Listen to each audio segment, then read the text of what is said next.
Welcome to solution classes friend. તો friend આજે છે 15 ફેબ્રુઆરી। તો 15 ફેબ્રુઆરીને લગતા જેટલા પણ મહત્વના કરંટ અફેર્સ બનતા હશે એ આજના વિડીયોમાં આવરી લઈશું। જે ફ્રેન્ડ્સ હાલ જોડાયા છે આપણી ચેનલને સબસ્ક્રાઇબ અચૂકથી કરી લે।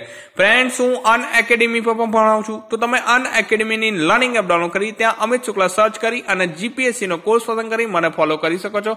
અન એકેડેમી પર આપણે હાલમાં તલાટી કમ મંત્રી બિન સચિવ ક્લર્ક માટે અલગ અલગ કોર્સ ચાલુ કરેલ છે, જેમાં બિન સચિવ ક્લર્ક માટે જાહેર વહીવટનો ટેસ્ટો ચાલુ છે, ઓકે, અને એનો મટીરિયલ સિરીઝ પણ ચાલુ છે, તો તમે તેનો લાભ ફ્રીમાં ઉઠાવી શકો છો। હવે તમે ઘણા સમયથી મેસેજ કરી રહ્યા હતા 8 તારીખથી આપણા કરંટ અફેર્સ આવ્યા નથી, આજે 15 તારીખ થઈ ગઈ છે, તો 8 થી 14 ના જેટલા પણ કરંટ અફેર્સ છે, જે મહત્વના કરંટ અફેર્સ છે, એનો એક વિડીયો બનાવીને અપલોડ કરી દઈશ, ઓકે। એની ચિંતા ના કરતા, મારું કામ શું છે, તમારું કરંટ પાકું કરવાનું, તો એ હું કરતો રહીશ। તો પહેલો ક્વેશ્ચન છે આજના વિડીયોનો, તાજેતરમાં વિશ્વ રેડિયો દિવસ ક્યારે મનાવવામાં આવ્યો? તો શું છે ક્વેશ્ચન? વિશ્વ રેડિયો દિવસ ક્યારે મનાવવામાં આવ્યો? તો 13 ફેબ્રુઆરીના રોજ વિશ્વ રેડિયો દિવસ મનાવવામાં આવ્યો છે। હવે જ્યારે આ રેડિયો બહાર આવ્યો તો, ઓકે, જ્યારે રેડિયો માર્કેટમાં આવ્યો તો ત્યારે સમાજમાં સાથે ક્રાંતિ પણ લાવ્યો હતો અને પોઝિટિવ ઇમ્પેક્ટ સાથે નેગેટિવ ઇમ્પેક્ટ પણ પડ્યો હતો રેડિયોનો। હવે આ પોઝિટિવ ઇમ્પેક્ટને અવેરનેસ ફેલાવવા માટે આ દિવસને મનાવવામાં આવે છે, જેને શું કહે છે? રેડિયો દિવસ। હવે આ દિવસની મનાવવાની જાહેરાત ક્યારે કરવામાં આવી હતી? તો 3 નવેમ્બર 2011 ના રોજ યુનેસ્કોએ આ દિવસ મનાવવાની જાહેરાત કરી। કોને? યુનેસ્કોએ। હવે મનમાં તો થયું છે કે ભાઈ 3 નવેમ્બરે જાહેરાત કરી 2011 ના રોજ, તો 13 ફેબ્રુઆરીએ રેડિયો દિવસ કેમ મનાવવામાં થયું હશે યાર? તો શા કારણે? તો 13 ફેબ્રુઆરી 1946 ના રોજ યુએન રેડિયોની સ્થાપના થઈ હતી। ક્યારે? 13 ફેબ્રુઆરી 1946 ના રોજ યુએન રેડિયોની સ્થાપના થઈ હતી। એ માનમાં 13 ફેબ્રુઆરીના રોજ વિશ્વ રેડિયો દિવસ મનાવવામાં આવે છે। હવે જ્યારે પણ કોઈ પણ દિવસ હોય ત્યારે એની થીમ ઇમ્પોર્ટન્ટ હોય। શું ઇમ્પોર્ટન્ટ હોય? થીમ। તો શું છે theme? Dialogue, tolerance and peace. શું છે theme? Dialogue, tolerance and peace આની થીમ છે, ઓકે। વિશ્વ રેડિયો દિવસની થીમ શું છે? Dialogue, tolerance and peace. Clear? હવે ફ્રેન્ડ્સ, ફેબ્રુઆરી મહિનાના જેટલા પણ મહત્વના દિવસ છે, ઓકે, આપણે કરંટ અફેર્સ તો મિસ કરી ચૂક્યા છે ઘણા દિવસથી, તો આપણે જેટલા પણ દિવસ છે એ પણ રિપીટ કરી દઉં। તો 2 ફેબ્રુઆરીના રોજ વર્લ્ડ વેટલેન્ડ ડે। કયો દિવસ? વર્લ્ડ વેટલેન્ડ ડે 2 ફેબ્રુઆરીના રોજ। 4 ફેબ્રુઆરીના રોજ એક ઇમ્પોર્ટન્ટ ડે છે, કયો છે? World cancer day. કયો છે? વર્લ્ડ કેન્સર ડે 4 ફેબ્રુઆરીના રોજ મનાવવામાં આવે। ત્યારબાદ 8 ફેબ્રુઆરીના રોજ નેશનલ ડી-વોર્મિંગ્સ ડે। કયો? નેશનલ ડી-વોર્મિંગ્સ ડે એ 8 ફેબ્રુઆરીના રોજ મનાવવામાં આવે। અને 11 ફેબ્રુઆરીના રોજ કયો? International day of women's and girls and science. કયો? International day of women and girls and science દિવસ મનાવવામાં આવે છે 11 ફેબ્રુઆરીના રોજ। અને 13 ફેબ્રુઆરીના રોજ વિશ્વ રેડિયો દિવસ મનાવવામાં આવે છે। તો ફ્રેન્ડ્સ, આ હતા ફેબ્રુઆરીના મહત્વના દિવસો। તો ફ્રેન્ડ્સ, જો તમને મારું કામ સારું લાગતું હોય તો વિડીયોને લાઇક કરી શેર જરૂર કરી દેજો। નેક્સ્ટ ક્વેશ્ચન છે, તાજેતરમાં નરેન્દ્ર મોદીએ રાષ્ટ્રીય કેન્સર સંસ્થાનનું ઉદ્ઘાટન ક્યાં કર્યું? શું છે ક્વેશ્ચન? તાજેતરમાં નરેન્દ્ર મોદીએ રાષ્ટ્રીય કેન્સર સંસ્થાનનું ઉદ્ઘાટન ક્યાં કર્યું? તો હરિયાણામાં। હરિયાણામાં નરેન્દ્ર મોદીએ રાષ્ટ્રીય કેન્સર સંસ્થાનનું ઉદ્ઘાટન કર્યું। હવે રાષ્ટ્રીય કેન્સર સંસ્થાનની વાત છે તો એના પરથી આપણને શું યાદ આવવું જોઈએ?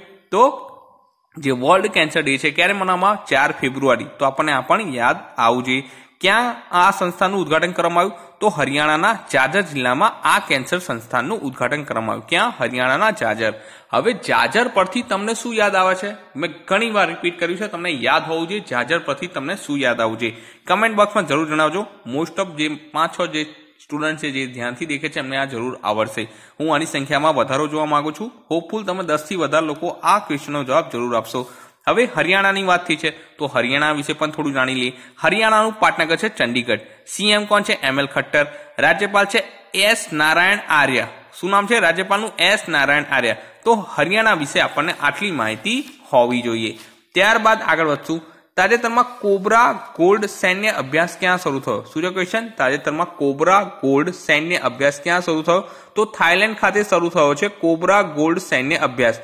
હવે આ જે અભ્યાસ છે એશિયા પેસિફિકનો સૌથી મોટો યુદ્ધ અભ્યાસ છે। શેનો? એશિયા પેસિફિકનો સૌથી મોટો યુદ્ધ અભ્યાસ છે। આ યુદ્ધ અભ્યાસમાં 29 દેશોના 10,000 થી વધુ સૈનિકો ભાગ લેશે। કેટલા? 29 દેશોના 10,000 થી વધુ સૈનિકો ભાગ લેશે આ યુદ્ધ અભ્યાસમાં। હવે અહીં થાઈલેન્ડની વાત થઈ છે તો થાઈલેન્ડ વિશે પણ થોડું જાણી લઈએ। થાઈલેન્ડનું કેપિટલ છે બેંકોક। શું છે? કેપિટલ છે બેંકોક। કરન્સી છે થાઈ બહાર। શું છે? કરન્સી છે થાઈ બહાર। અને પીએમ છે પ્રયુત ચાંદ ઉચ્ચા. ઓકે, પીએમ કોણ છે? પ્રયુત ચાંદ ઉચ્ચા. આના પીએમ છે થાઈલેન્ડના. તો થાઈલેન્ડ વિશે આપણને આટલી માહિતી હોવી જોઈએ. ત્યારબાદ આગળ વધશું.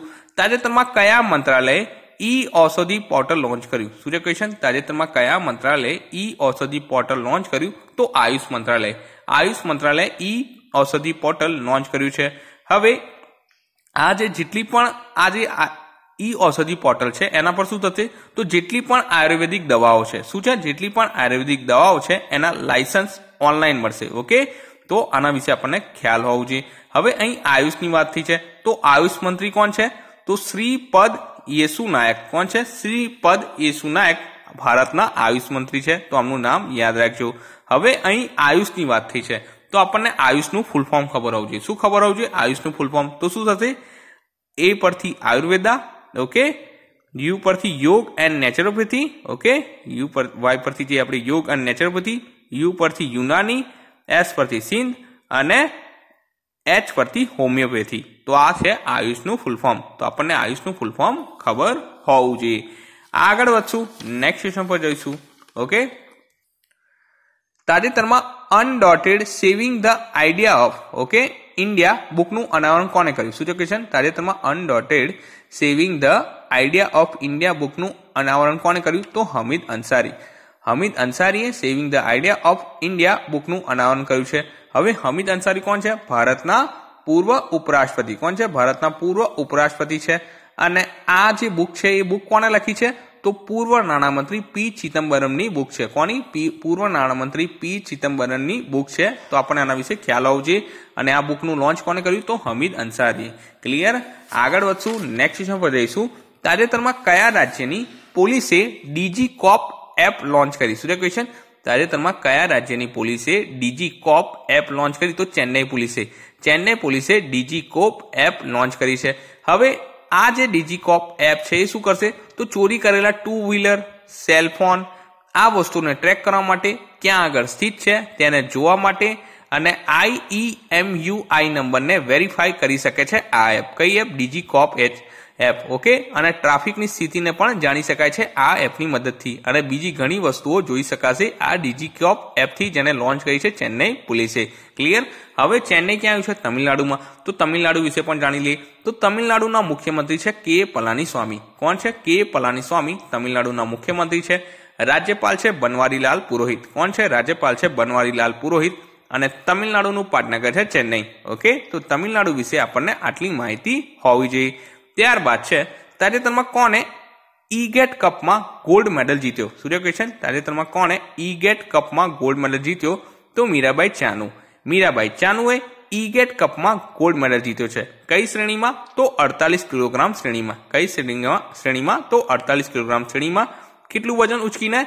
તો 192 કિલોગ્રામ વજન ઉચકીને તેમને આ કપ જીત્યો છે. ઓકે, હવે આ કઈ ટુર્નામેન્ટ હતી? તો સિલ્વર લેવલ ઓલિમ્પિક ક્વોલિફાઈંગ માટે. શેના માટે? સિલ્વર લેવલ ઓલિમ્પિક ક્વોલિફાઈંગ માટે. હવે જે મીરાબાઈ ચાનુ છે તેઓ મણિપુરના વતની છે. ક્યાંના છે? મણિપુરના વતની. અને મીરાબાઈ ચાનુને વર્ષ 2018ના રાજીવ ગાંધી ખેલ રત્ન એવોર્ડથી પણ સન્માન કરાયા હતા. શેનાથી? રાજીવ ગાંધી ખેલ રત્ન એવોર્ડ. કોની સાથે? તો વિરાટ કોહલી સાથે.